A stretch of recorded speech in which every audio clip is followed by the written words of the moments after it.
हाय, मैं रितेश कुमार राणा। एक बार फिर मैं अपने YouTube चैनल की ओर से आपका स्वागत करता हूं, राणा मैथमेटिक्स रिसर्च सेंटर की ओर से। जैसा कि हमारा जो नेटवर्क थ्योरी का जो सीरीज था, हमारा तीसरा लेक्चर हो चुका है और हम अब चौथे लेक्चर की ओर जाने वाले हैं।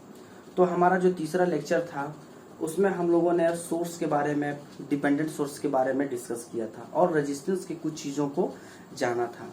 तो रेजिस्टेंस के कॉम्बिनेशन के चैप्टर में हम लोगों ने एक सीरीज टाइप के कॉम्बिनेशन को देखा था। तो हम लोग सीरीज टाइप के कॉम्बिनेशन को तीन रेजिस्टेंस के सहारे उसका इक्विवेलेंट रेजिस्टेंस को हम लोग फाइंड किए थे और हम आगे वहीं से कंटिन्यू करने जा रहे हैं। ठीक है, तो जैसे कि अगर हमारा suppose that n resistance connect हो, यदि n resistance connected are in series, then what will be its equivalent resistance. तो let us consider R1, R2, R3, R4 dot dot dot dot यहाँ से यहाँ तक का। Suppose that this is A and B। Okay, B। अगर ये हमारा R1 resistance है, ये R2 है, ये R3 है, ये R4 है, ये Rn है, तो इस कंडीशन में हमारा रेजिस्टेंस क्या होगा। तो हम लोग देखें कि जब रेजिस्टेंस इस मैनर में जुड़ा हुआ है तो इक्विवेलेंट रेजिस्टेंस सिंपली अलजेब्रिक सम था, सिर्फ ऐड हो जा रहा था। तो हमारा n रेजिस्टेंस के लिए क्या होगा, इक्विवेलेंट रेजिस्टेंस, तो सीधा क्या होगा, सम होगा। R equivalent is equals to R1 plus R2 plus R3 plus R4 dot dot dot dot Rn। Okay, ये हमारा हो गया Rn। अब सपोज दैट R इक्विवेलेंट, इसको हम लोग सिग्मा में करके लिखते हैं। Suppose that I is equals to 1 to n Ri, ये हमारा इक्विवेलेंट रेजिस्टेंस हो गया। Suppose that if all the resistance are same, if all the resistance are same, तो हम लोग मान लेते हैं let R1 equals to R2 equals to R3 dot dot dot equals to Rn। Okay, तो हम लोग क्या लिख सकते हैं उस कंडीशन में, R equivalent is equals to R1 plus R2 plus dot dot dot Rn। Okay, तो चूंकि हमारा रेजिस्टेंस 1 से लेके n है, 1 से लेके n है, तो ये क्या हो जाएगा, R plus R plus R dot dot dot dot plus R। तो ये हमारा n रेजिस्टेंस है, ये हो जाएगा n इंटू R। ओके, ये हो गया R इक्विवेलेंट। तो जब हमारा n रजिस्टर सभी का वैल्यू इक्वल है और सीरीज में कनेक्ट है तो n टाइम्स R हो जाता है। ठीक है, n टाइम्स R हो जाएगा। ठीक है, हमारा रेजिस्टेंस जस्ट इंक्रीज हो जाता है इन case of series connection. Okay, अब हम लोग नेक्स्ट कॉम्बिनेशन की ओर चलते हैं जो है पैरेलल कनेक्शन। तो हम लोग दूसरे कॉम्बिनेशन की ओर चलते हैं।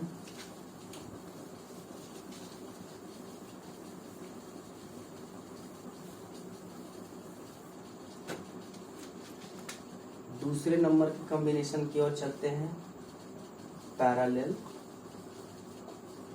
कनेक्शन। ओके,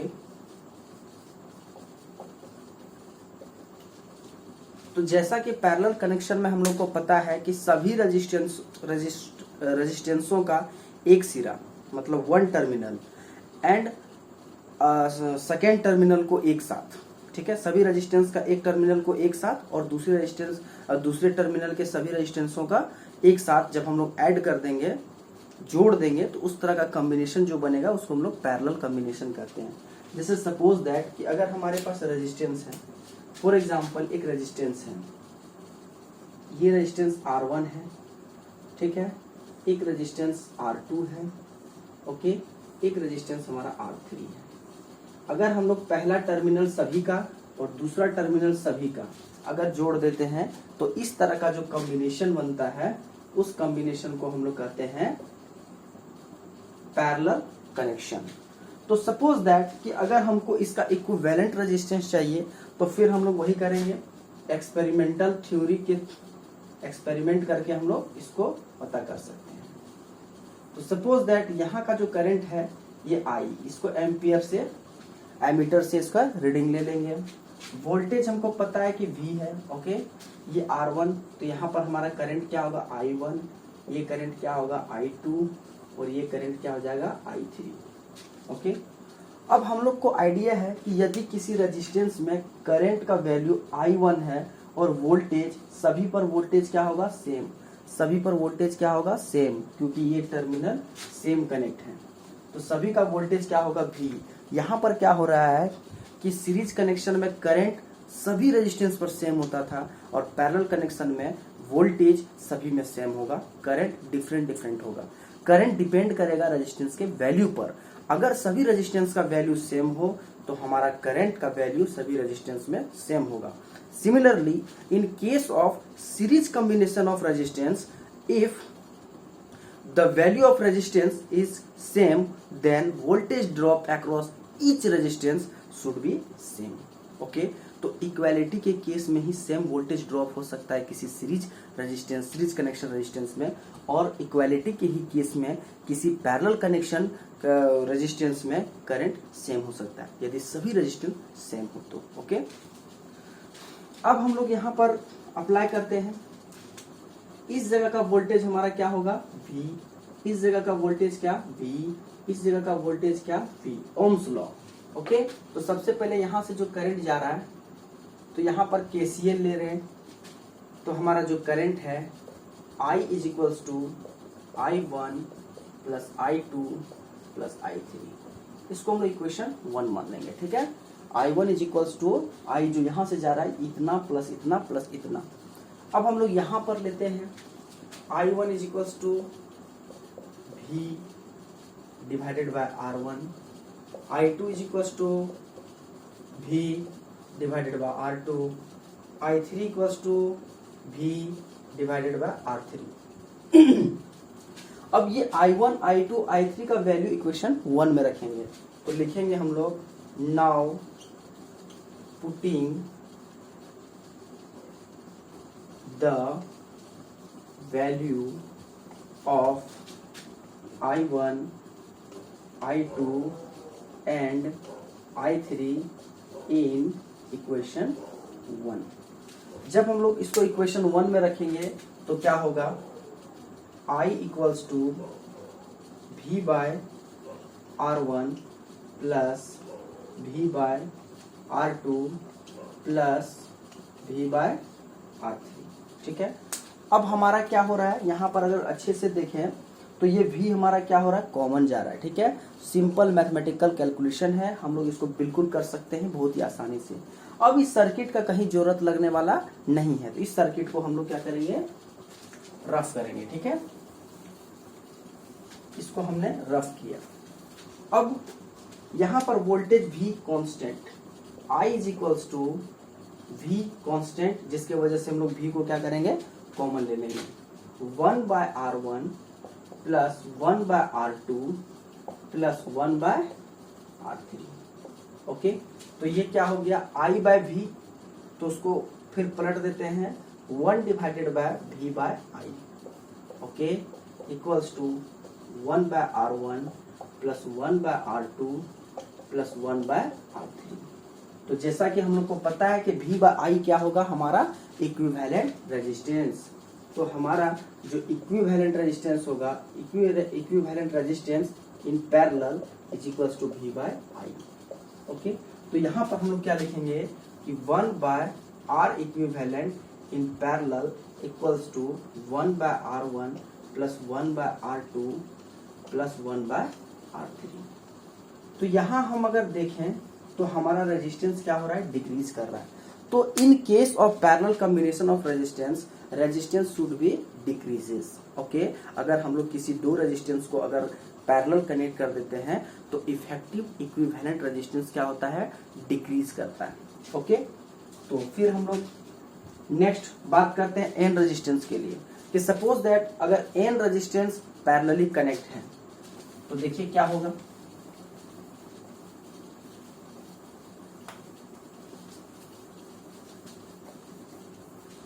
अगर हमारा एन रेजिस्टेंस पैरेलली कनेक्ट है तो suppose that 1 resistance, 2 resistance, 3 resistance, dot dot dot dot, मान लीजिए ये रेजिस्टेंस नंबर N1 रेजिस्टेंस है, ठीक है। तो सभी का पहला सिरा फर्स्ट टर्मिनल एंड सभी का सेकेंड टर्मिनल को शॉर्ट करेंगे। तो इस टाइप का कॉम्बिनेशन को हम लोग बोलेंगे पैरेलल कॉम्बिनेशन। सपोज दैट ये R1, ये R2, ये R3 एंड ये R1। अगर हमको इस जगह पर R इक्विवेलेंट निकालना है तो इस केस में क्या होगा, हमारा R equivalent is equals to 1/R1 plus 1/R2 plus 1/R3 plus dot dot dot 1/Rn। इसको सिग्मा करके अगर हम लिखना चाहें तो 1/R equivalent is equals to sigma 1/R I, where I is 1 to n। Okay, इसको मोर एक्यूरेट करने के लिए R equivalent is equals to 1/सिग्मा I इज इक्वल्स टू 1 से n, 1/RI। तो ये हमारा इक्विवेलेंट रेजिस्टेंस है। अगर n resistance and different resistance connected with parallel in manner, then equivalent resistance can be find by using this formula। okay, again if all the resistance are all the resistance are equal, then what will be happen,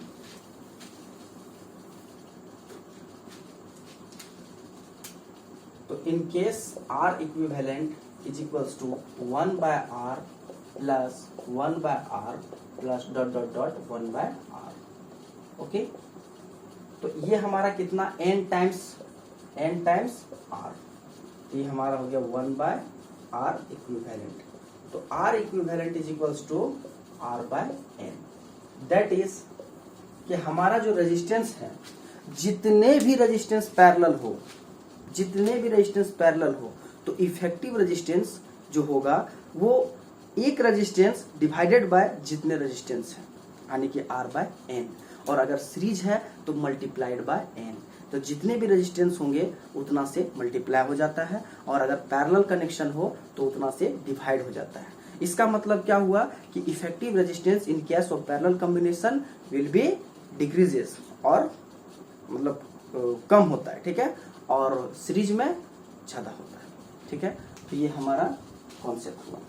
अब हम लोग बात करने वाले हैं mixed का। तो mixed में हम लोग क्या करेंगे कि जैसे हमारा मिक्स्ड कॉम्बिनेशन हो सकता है, डिफरेंट टाइप का, सीरीज पैरेलल दोनों ही हो, तो उस केस में हम लोग कैसे रेजिस्टेंस को मैनेज करेंगे, ठीक है। तो ये हमारा तीसरा केस है जिसको हम लोग बोलेंगे mixed combination. Okay, mixed combination.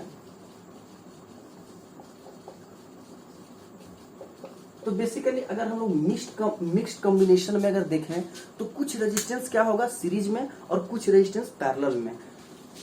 जैसे सपोज दैट कि अगर हम लोग बात करें, एक R ले लिए, इसके सीरीज में एक R ले लिए, इसके जस्ट पैरेलल में एक R ले लिए, है ना, इस तरह का कॉम्बिनेशन।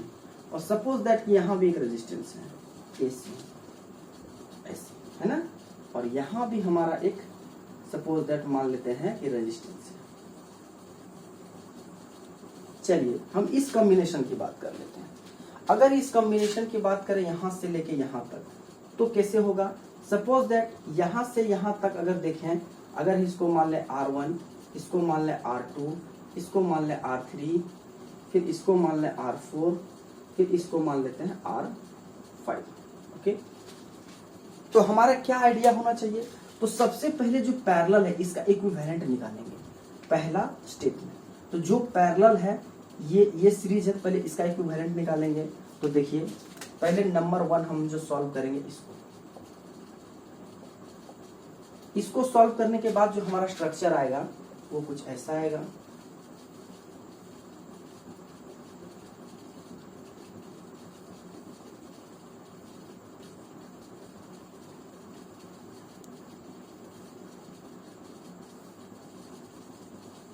आप देख सकते हैं ये ऐसा होगा, यहाँ पर हमारा R5 होगा, यहाँ हमारा R3 हो जाएगा और यहाँ हमारा R4 हो जाएगा। और यहाँ पर हमारा आर इक्विवेलेंट 1 हो जाएगा। ये आर इक्विवेलेंट 1 क्या है, तो R equivalent is equals to R1 plus R2। ये अब हम लोग देख रहे हैं यहाँ पर क्या है कि पैरेलल है, तो सपोज दैट अगर ये पैरेलल है तो इसको हम लोग क्या करेंगे, पहले सॉल्व करेंगे नेक्स्ट स्टेप में। इसको हम लोग पहले बार में, इसको हम लोग दूसरे बार में सॉल्व करेंगे। ये पैरेलल है तो इसका मतलब क्या होगा कि R इक्वी 1 और 3 क्या होगा, पैरेलल होगा। तो यहाँ का इक्विवेलेंट क्या आएगा, चलिए यहाँ का इक्विवेलेंट का बात कर लें, ये टोटल। तो यहाँ पर क्या हो रहा है कि R3 और ये दोनों का सम पैरेलल है, R1 plus R2 parallel with R3। तो ये हमारा हुआ यहाँ। अब ये इसके साथ जस्ट सीरीज में है, तो हमारा नेक्स्ट जो सॉल्विंग प्रोसीजर होगा वो तीसरे केस में ये पूरा ये इसके साथ ऐड हो जाएगा, है ना, ऐड हो जाएगा। तो इसका मतलब ये ब्लैक वाला जो रेजिस्टेंस आएगा ये टोटल इस ब्रांच का, तो क्या आएगा R1 plus R2 just parallel with R3 plus R4। Okay, ये एक बेहतरीन सा आइडिया होना चाहिए किसी को मिक्स्ड को सॉल्व करने का। तो ये दिखा यहाँ। अब क्या है कि ये ब्रांच इसके साथ जस्ट पैरेलल में है, तो हम लोग इसको कैसे सॉल्व करेंगे, तो अब जो है इसका कॉम्बिनेशन वो कुछ ऐसा हो चुका है, एक ओके।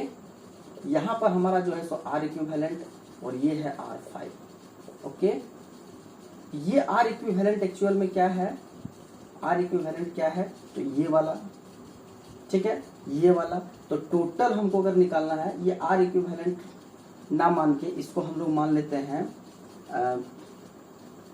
कुछ भी मान लेते हैं, सपोज दैट हम लोग R इक्विवेलेंट 2 मान लेते हैं।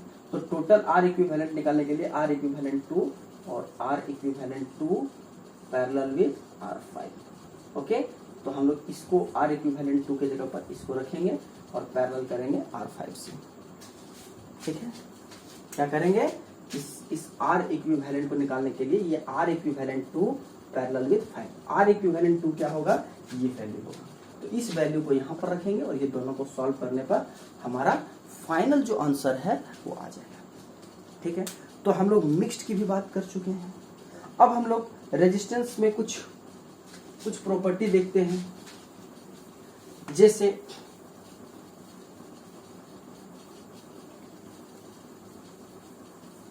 सपोज दैट अगर हमारा एक रेजिस्टेंस है, सपोज दैट कि एक हमारा रेजिस्टेंस है नॉर्मल सा, है ना। अगर यहाँ पर करंट I ऑफ t है, okay, suppose that time dependent है, और यहाँ पर क्या है, यहाँ पर जो वोल्टेज है मान लेते हैं ये मेरा है V ऑफ t, ओके, और ये रेजिस्टेंस R टाइम डिपेंडेंट नहीं होता है, बट रेजिस्टेंस एजिंग इफेक्टिंग है। रेजिस्टेंस अगर बहुत दिन तक हो जाता है तो एजिंग इफेक्ट की वजह से उसका जो प्रॉपर्टी में डिसऑर्डरनेस हमको देखने को मिल सकता है, कोई बड़ी बात नहीं है, बट टाइम के साथ वेरी नहीं करता है, किसी शॉर्ट टाइम के लिए वो वेरी नहीं करता है। एजिंग इफेक्ट बहुत सालों महीनों के बाद होता है। ठीक है, तो हम लोग टाइम में एजिंग इफेक्ट ऑफ रजिस्टर को काउंट नहीं करेंगे। ठीक है, वोल्टेज और करंट के वेरिएशन को देखेंगे। तो सपोज दैट कि यहाँ पर अगर हम लोग इक्वेशन लिखना चाहें तो V of t is equals to R into I of t। तो this equations basically are in time domain, this equations basically are in time domain. Okay, if we want to convert this equation in frequency domain, then we are using a Laplace transform. Basically we are well understand about the Laplace transform in previous semester, like third or fourth semester. Okay, you can already study about Laplace transform. ठीक है, तो हमारा जो Laplace transform का जो main idea होना चाहिए वो हमारे पास क्या है। तो सपोज दैट लैपलेस ट्रांसफॉर्म का जो फॉर्मूला है वो नॉर्मली हम लोग देखेंगे बायलेटरल लैपलेस ट्रांसफॉर्म का। ठीक है, ये बायलेटरल लैपलेस ट्रांसफॉर्म अगर यहाँ 0 ले ले तो वो यूनिलैटरल लैपलेस ट्रांसफॉर्म कहलाता है। तो किसी फंक्शन का जिसका निकालना है उसका f ऑफ t e के पावर st dt। तो ये एक सिंपल सा फॉर्मूला है किसी भी फंक्शन का लैपलेस निकालने के लिए।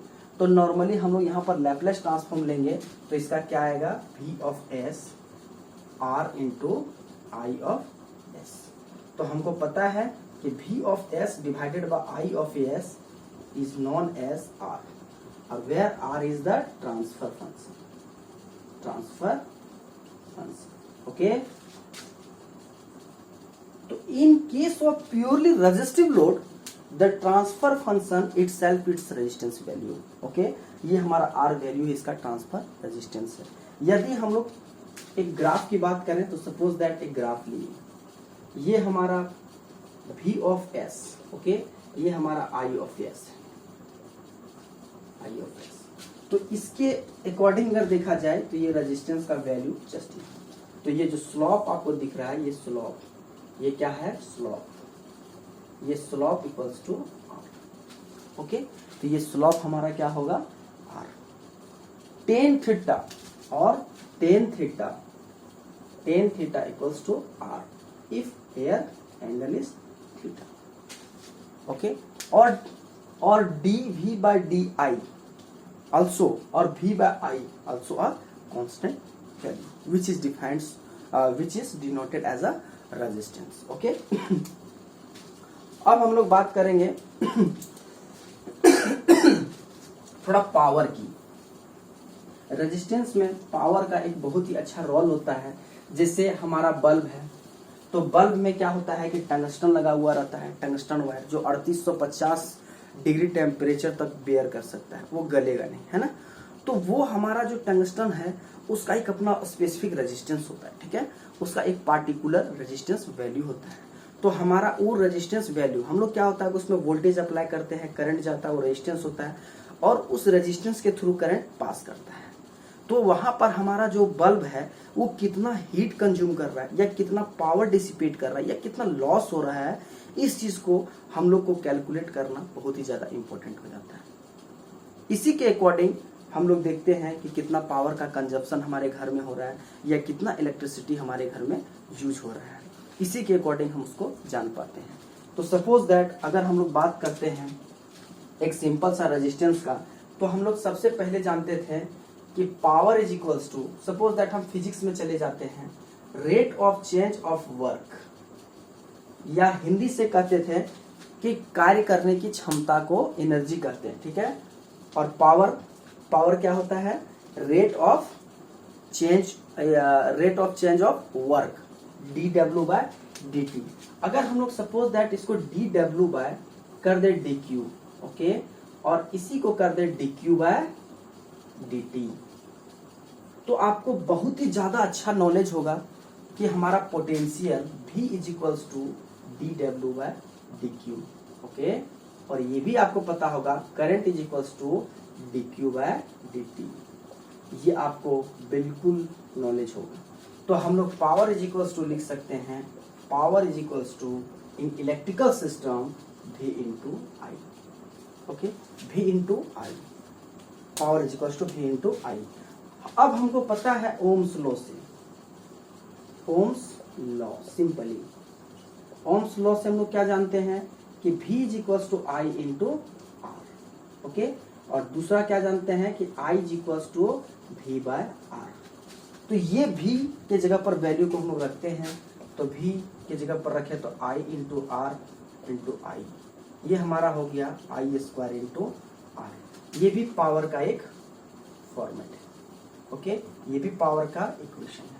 सपोज दैट कि अगर यहाँ पर I का वैल्यू V बाय आर रखें तो क्या होगा, तो power is equals to V into V by R, ये हमारा हो गया V स्क्वायर बाय आर, ये हो गया V square by R, okay.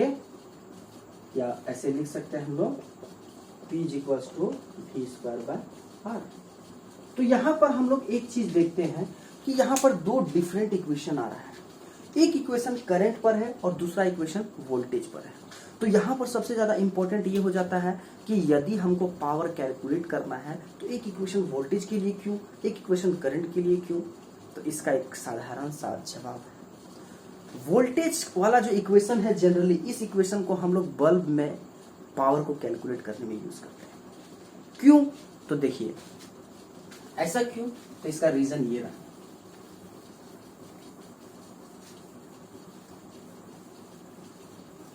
जैसा कि जानते हैं कि घर का जो हमारा वायरिंग होता है वो पैरेलल कनेक्शन होता है। घर का जो वायरिंग होता है वो क्या होता है, पैरेलल कनेक्शन होता है। तो वहां पर क्या होता है कि हमको वोल्टेज ऑलरेडी नोन होता है।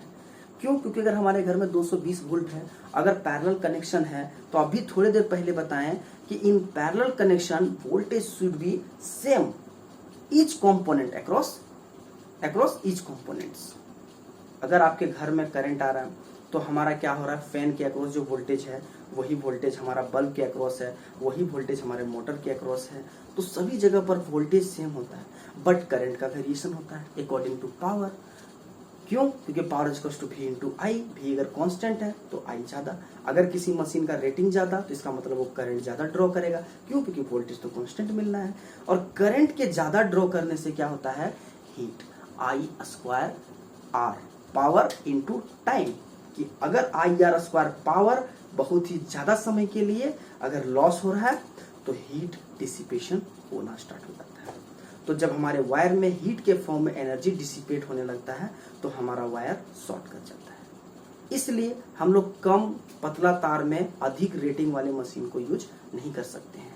क्यों? क्योंकि वो ज्यादा करंट ड्रॉ करेगा, I R square T loss बढ़ेगा वायर का, और I R square T loss की वजह से वायर जल जाता है। ठीक है, तो यहाँ पर हम लोग किसी बल्ब का एनर्जी को कैलकुलेट, पावर को कैलकुलेट करने के लिए हम लोग यूज करते हैं V square by T, V square by R. अब सपोज दैट अगर हम एक बल्ब ले लेते हैं, ये हमारा टंगस्टन बल्ब है, ओके, इसके across voltage suppose that V है, यहाँ पर करंट I है, ओके, इसका अपना रेजिस्टेंस R है। तो इस जगह पर पावर का क्या फंडा है, पावर मेरे को वोल्टेज पता है और इसका रेजिस्टेंस जो होता है वो फिक्स्ड होता है। किसी भी टंगस्टन बल्ब का लेंथ फिक्स्ड होता है, उसका टंगस्टन का लेंथ फिक्स्ड होता है, तो इसका मतलब रेजिस्टेंस फिक्स होता है। तो हम लोग इस बल्ब का जो रेटिंग है, रेटिंग हम डिसाइड कर सकते हैं कि अगर 220 वोल्ट का अगर हमारा वोल्टेज अगर हमारे घर में आ रहा है और रेजिस्टेंस हमारा है तो उसका रेटिंग कैसे डिसाइड होगा, तो बिल्कुल इस फॉर्मूला के द्वारा हो जाएगा, P is equals to V square by R. तो ये पावर डिसिपेशन इस बल्ब करेगा। तो किसी बल्ब का अगर हम लोग पावर रेटिंग की बात करें या किसी बल्ब के द्वारा कितना पावर डिसिपेट हो रहा है तो इस फॉर्मूला का यूज करेंगे। क्यों? क्योंकि यहाँ पर वोल्टेज, बल्ब सपोज दैट अगर 2 या 2 से अधिक बल्ब, अगर ये बल्ब है अगर सीरीज में कनेक्ट है, सीरीज में कनेक्ट है, ठीक है, सीरीज में कनेक्ट अगर होता है कोई बल्ब, ओके, तो टोटल जो पावर होता है, टोटल पावर, जो टोटल पावर होगा, ठीक है, ये कैसे हम लोग फाइंड करेंगे। यदि इसका P1 है, इसका P2 है, तो टोटल पावर कितना होगा, तो टोटल पावर होगा 1 by total power is equal to 1 by P1 plus 1 by P2, okay. यदि सीरीज में कनेक्टेड हो बल्ब तो हमारा क्या होगा, PT is equal to 1 by P1 1 by P2, okay. तो जिस तरह रेजिस्टेंस का कॉम्बिनेशन होता है, सपोज दैट अगर हम लोग बात करें पावर का कि total power is equal to, तो रेजिस्टेंस के अकॉर्डिंग होगा, है ना। तो रेजिस्टेंस क्या हो जाएगा, ये दोनों ऐड हो जाएगा, है कि नहीं। यहाँ पर रेजिस्टेंस जैसे ऐड होगा तो उसी तरह हमारा 1 बाय करके होगा, ठीक है। तो हम लोग बिल्कुल इस फॉर्मूला के थ्रू पावर को निकाल सकते हैं। यदि कोई सीरीज कॉम्बिनेशन रेजिस्टेंस हो, सॉरी बल्ब हो, सॉरी पैरेलल कॉम्बिनेशन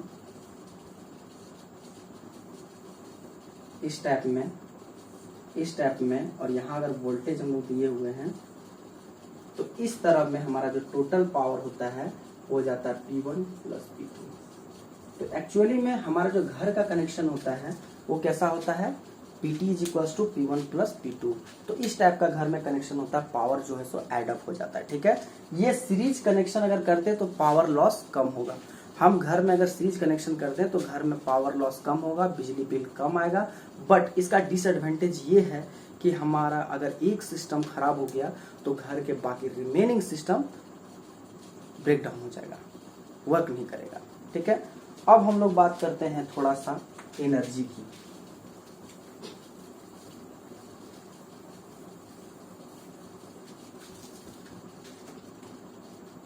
अब बात थोड़ा करते हैं एनर्जी। तो एनर्जी इज इक्वल टू क्या होता है इंटीग्रेशन पीडीटी। ठीक है, तो पावर कितना V I into d t है ना। तो इसको हम लोग क्या कर सकते हैं v इंटू आई इंटू टी, या उसी तरह इस पावर को क्या लिख सकते हैं हम लोग आई स्क्वायर आर इंटू टी, या एक और तरीका क्या हो सकता है एनर्जी का v square by R into t. तो ये सभी जो दिख रहा है ये क्या है एनर्जी। ओके, ये क्या है एनर्जी। अगर हम लोग एवरेज पावर की बात करें, अगर पावर एवरेज की बात करें तो एवरेज पावर क्या होगा 1 by time period into okay I square into R into d t. तो एवरेज पावर में हम लोग क्या करते हैं कि टोटल ड्यूरेशन से उसको डिवाइड कर देते हैं। ठीक है, तो ये हमारा हुआ एवरेज पावर। अब सपोज दैट ये आर हमारा कांस्टेंट को कर देते हैं बाहर, आर को कर दिए बाहर। अब हमारा आया 1 by t integration I of t into d t, ये स्क्वायर। ओके, तो हम लोग को पता है कि I R M S equals to root over 1 by t entire period. ठीक है, ये total period I square of t into d t होता है। तो अगर हम लोग टेक करें कि ये टोटल टाइम पीरियड तक का बात हो रहा है, ये टोटल टाइम पीरियड तक का बात हो रहा है, तो ये हमारा क्या होगा I R M S square के बराबर हो जाएगा। तो एवरेज पावर में हम लोग देखेंगे कि I R M S square into R, या हम लोग इसको लिख सकते हैं V R M S square into divided by R. तो ये हमारा हुआ एवरेज पावर। तो यहाँ पर आरएमएस वैल्यू आ गया, आरएमएस करंट हो गया। अगर एवरेज पावर की बात करेंगे किसी रेजिस्टेंस में तो RMS value of current, RMS value of voltage की बात करेंगे। ठीक है, अब हमारा जो नेक्स्ट जो पैरामीटर है वो है इंडक्टर। तो बेसिकली हम लोग अगर नेक्स्ट पैरामीटर की ओर चलेंगे, इंडक्टर की ओर, ठीक है, तो हम लोग नेक्स्ट लेक्चर में इंडक्टर और कैपेसिटर दोनों पढ़ेंगे और बहुत ही बेहतरीन ढंग से पढ़ेंगे। एक्चुअली में क्या होता है कि हमारा जो नेटवर्क थ्योरी में है कुछ बेसिक कॉन्सेप्ट्स जो हैं, बेसिक कॉन्सेप्ट अगर सभी को अच्छे से आ जाए तो बिल्कुल ही नेटवर्क थ्योरी के किसी भी क्वेश्चन में आप कहीं भी फंस नहीं सकते हैं। ये एक नॉर्मल सा एक अच्छा आइडिया होना चाहिए किसी भी क्वेश्चन को सॉल्व करने का। तो हमारा जो प्रॉब्लम सॉल्विंग प्रोसीजर है वो तो धीरे धीरे इम्प्रूव होगा ही जब हम लोग क्वेश्चन को सॉल्व करने चलेंगे। तो अभी हमारा बेसिक है, तो जैसे हमारा कैपेसिटर और इंडक्टर जैसे खत्म होता है वैसे हम लोग क्वेश्चन का सीरीज स्टार्ट करेंगे जिसमें 6, 7, 8 लेक्चर तक हमारा क्वेश्चन का सीरीज चलेगा। उसके बाद हम लोग नेटवर्क थ्योरम, ट्रांजिएंट, उसके बाद बहुत सारे जो फला करके जितने भी टॉपिक्स हैं वो सारे टॉपिक्स को मैं कवर करूँगा और नेटवर्क थ्योरी में कोशिश करूँगा कि एक अच्छा बेस बने जिससे हम लोग मैक्सिमम स्कोर कर सकें नेटवर्क थ्योरी से। ओके, तो फिलहाल हम विदा लेना चाहेंगे, तब तक के लिए